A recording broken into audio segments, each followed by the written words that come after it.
అందరూ ఏనే ఒకసారి పట్టుకొని వద్దాం.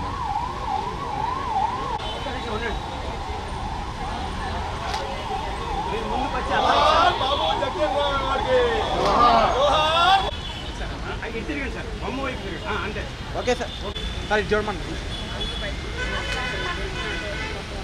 సార్. సార్ ఒకసారి ఇది చూడరా సార్. న్యాచురల్ తీసుకో.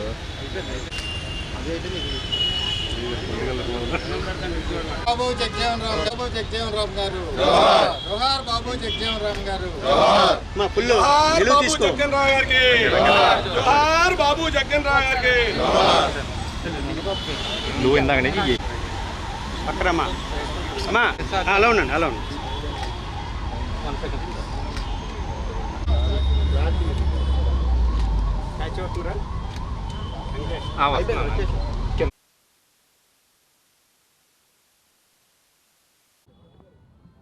భారత ఉప ప్రధాని బాబు జగజీవన్ రామ్ గారి 118వ జయంతి సందర్భంగా నా నియోజకవర్గంలో కలెక్టర్ గారు ఈ కార్యక్రమం ఏర్పాటు చేయడం, ఆయనకు నివాళులు అర్పించడం, అలాగే బాబు జగజీవన్ రావు పాత్ర రాజకీయాల్లో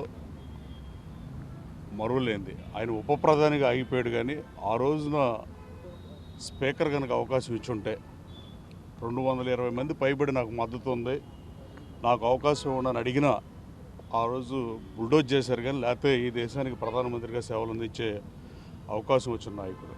అన్ఫార్చునేట్ థింగ్ ఏంటంటే ఆయనకు బల నిరూపణకు అవకాశం ఇవ్వకుండా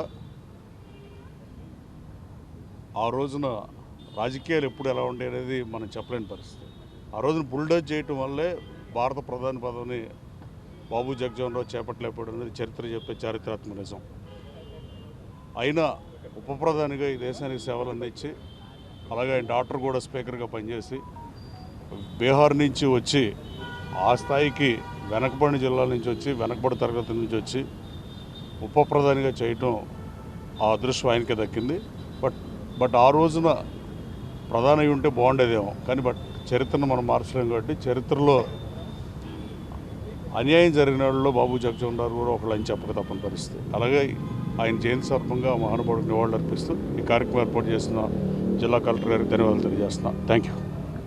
ఈ రోజున ఆయన స్టాచ్యూకి నివాళులు అర్పించడము, ఆయన ఆశయాల ఆదర్శాలు అయితే ఉన్నాయో, సో ఆయన ఒక వెనుకబడిన కమ్యూనిటీ నుంచి వచ్చి దేశ ఉప ప్రధానమంత్రి వరకు ఎదిగారంటే ఆయన దాని వెనక ఉన్న కష్టం, ఆయన ఎదుర్కొన్న సామాజిక అలాగే రాజకీయ ఇబ్బందులు అయితే ఉన్నాయో అవన్నీ అధిగమించి ముందుకు ఎదిగారు. అది ప్రతి ఒక్కరికి ఆదర్శము. ఆయన ఆదర్శాన్ని ముందుకు తీసుకెళ్తూ రాష్ట్ర ప్రభుత్వం అలాగే మన ఎన్టీఆర్ జిల్లాలో కూడా ప్రతి ఒక్క వెనుకబడిన తరగతుల్లో వాళ్ళకి ప్రతి ఒక్కరికి సామాజిక న్యాయం చేయడము, ప్రతి ఒక్కరికి వాళ్ళకున్న స్కీమ్స్ అమలులో 100% వాళ్ళకి రీచ్ అయ్యేలా చేయడం, అలాగే ఎడ్యుకేషన్లో, అలాగే హెల్త్లో, అలాగే పొలిటికల్ రిప్రజెంటేషన్స్లో కూడా ప్రతి ఒక్కరిని మోటివేట్ చేయడము అండ్ మన జిల్లాని ఈ డెవలప్మెంట్లో, అలాగే స్వర్ణాంధ్ర సాధనలో, అలాగే వికసిత్ భారత్లో ముందుకు తీసుకెళ్లడం ధ్యేయంగా ఈ రోజున స్ఫూర్తిగా ముందుకు తీసుకెళ్తాము.